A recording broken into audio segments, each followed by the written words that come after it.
News is brought to you by Right Choice Truck and Tire, soon to have a new home on West 52 Highway in Butler. More of the same as far as weather's concerned. Your forecast is coming up. The overnight hours were busy for local authorities. Just before midnight, a 19-year-old Salina, Kansas woman was arrested in Bates County for a probation violation and was also a wanted fugitive on a Kansas warrant. Then things got really crazy after midnight. There was a pursuit of a thief on a stolen motorcycle who ended up in a ditch just off East 52 Highway with a little road rash and some bruises. He fled on foot and was caught shortly after. The name of the person will be released later from the Bates County Sheriff's Office. Around the same time, there was a theft of 2 vehicles from Max Motors in Butler. Thieves headed north on I-49. Authorities are still looking for them. An accident east of Rich Hill on Wednesday claimed the life of an El Dorado Springs man. Police say 43-year-old James Beckman was killed when his car crossed the center line and struck another car head-on. The driver of that car, 36-year-old Jennifer Young of Rich Hill, was seriously injured and taken to Bates County Memorial Hospital for treatment. Also on Wednesday, an overturned semi-truck west of Butler on 52 Highway left the driver shaken but not seriously hurt. It appears the tractor-trailer hauling wooden pallets took the south curve at K Highway a little hot and ended up in the ditch on its side. Traffic was slow through the area for several hours as a large tow truck was needed to get it back on its wheels. The Bates County Sheriff's Office is still looking for a pickup stolen in Foster this week. It's a black over silver 1994 Dodge Ram with a diamond plate toolbox in the bed. It's got a spare wheel on the driver's side rear. Shouldn't be hard to spot. Call 911 if you see it. A sinkhole just south of Rich Hill can finally be filled in safely.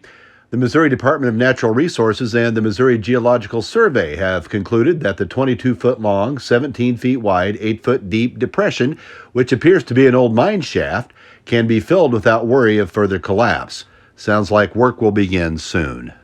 If you want to be tested for COVID, there will be a free testing event for the public on Thursday, September 24th, at the Butler Aquatic Center parking lot. The hours will be 7 a.m. to noon. It's open to all Missouri residents. You do need to register. Visit health.mo.gov/community-test to do just that.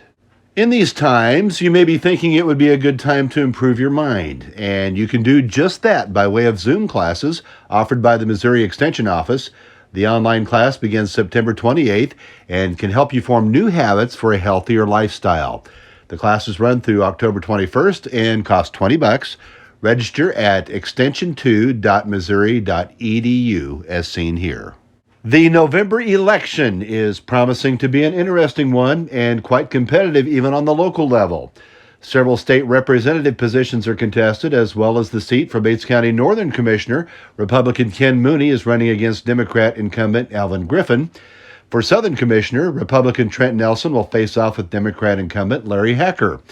The Bates County Assessor spot will be open as well, with Republican Carl Bettles and Democrat Corbin Wainscott on the ticket.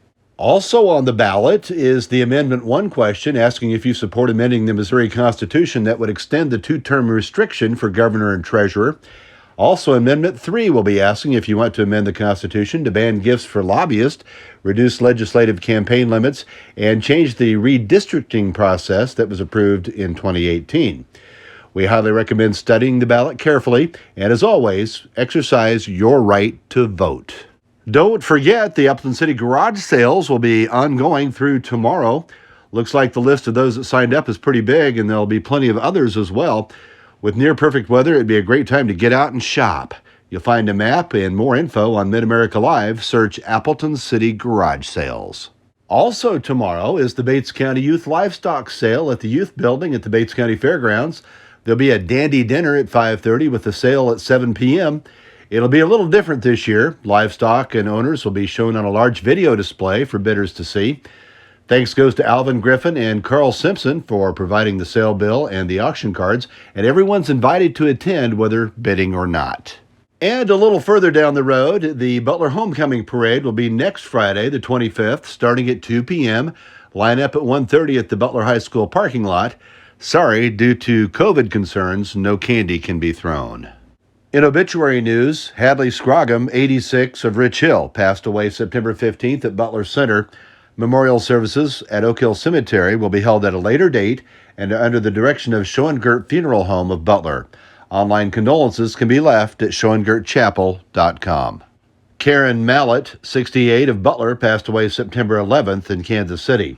Services will be held at 2 p.m. tomorrow at Schoengert Funeral Chapel in Butler, with visitation just prior beginning at 1:30.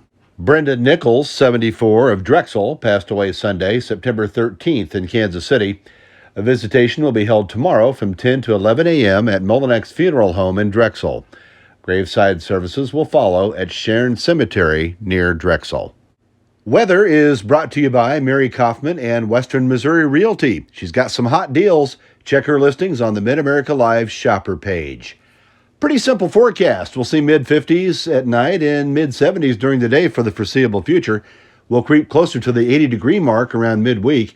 And at this point, no rain is in the forecast, which is good news for our local farmers who are patiently waiting to harvest their corn crop. And that is your news for now. Stay safe.